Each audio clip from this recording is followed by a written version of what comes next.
Hello guys! Kaka-clock out ko lang doon sa kabilang trabaho. So, dito naman tayo sa isa. Pero, sandali lang ito. So, bago ako pumasok at para maglinis ng bahay niya, kailangan kakain muna tayo kasi hindi pa tayo nag-lunch. Ito na lang yung baon ko na cheese Danish. At pasensyahan nyo yung kuko ko kasi hindi pa ako napag-manicure. Siyempre, pag naghuhugas,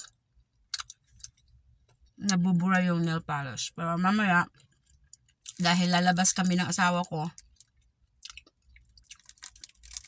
kailangan magpa-beauty muna at saka mag-ano ba yun? Mag-nail polish para gumanda-ganda naman yung kuko.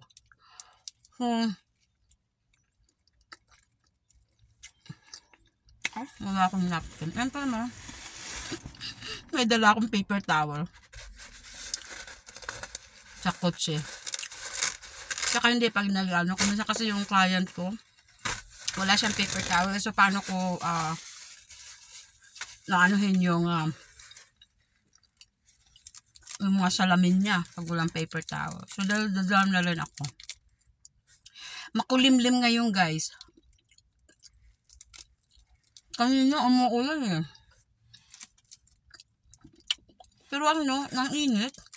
Nainitan ako. Ang dami mga ibon, no? Lipad-lipad.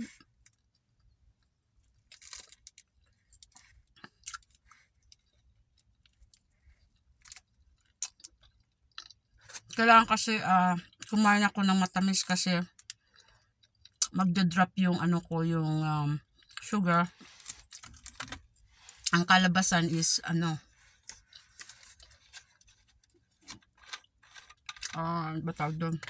Mag-ano ko, mangurug-kurug, manginginig. Sinabi ko na lahat sa English, mag-shake.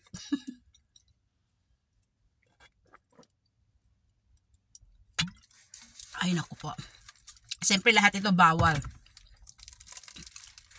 Kasi, matatamis. Pero, kailangan ko ng energy. Dahil magtatrabaho tayo.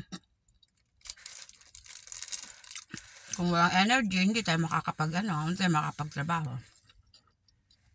Does it make sense yung sinasabi ko? Ayan. Diba? Pagkabal itong buhok. So, gusto ko pala ngayon guys magpagupit. Kasi natatamad na ako. Sobrang bigat na itong buhok ko.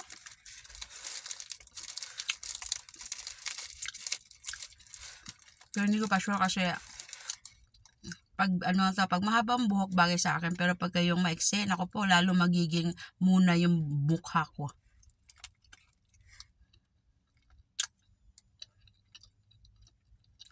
Naubos ko. Lako na, no? So,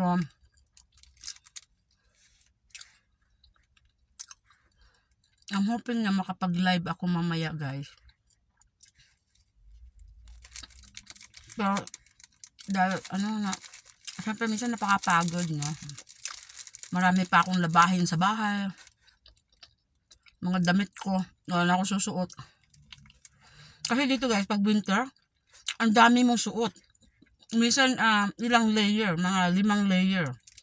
Hindi ni ma'am, 4 na layer. So, imagine that, araw-araw. Diba?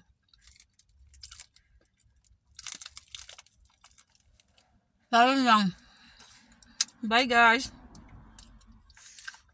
Thank you for watching.